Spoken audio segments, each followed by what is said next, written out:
ఎవ్వరూ నిన్ను చూడలేదు, కానీ నిన్ను ఆ పరమ తండ్రి చూస్తున్నాడు. పిండముగా ఉన్నప్పుడే ఏమంటున్నాడో తెలుసా? నీవు పిండముగా ఉన్నప్పుడే నేను నిన్ను చూశాను. నియమింపబడిన దినములు అంటే అర్థం ఏంటో తెలుసా? జాన్ ప్రసాద్ అనే నన్ను పరలోకపు తండ్రి ఈ భూమి మీదకి పంపించేటప్పుడు నాకంటూ కొంత ఆయుష్కాలాన్ని ఏం చేశాడు?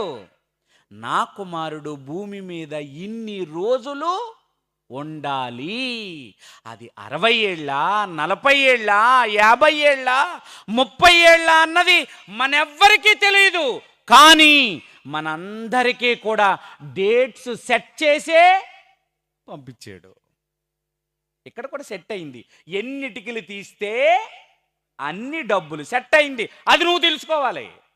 అది తెలియకుండా వెళ్ళి అట్ట నాటకం ఆడి 10 టికెలు చేశాడు అనుకో, 10 రూపాయలే ఇస్తాడు. అదేంటండి అయ్యగారు 10 ఇచ్చారేంటంటే 400 అంటే, అలా కదమ్మా రూల్ మారింది. రూల్ ఏంటో తెలుసా? నువ్వెంత పని చేస్తే అన్నే అది తెలియాలి నీకు. ఈరోజు మనిషికి రహస్యం తెలియలేదు.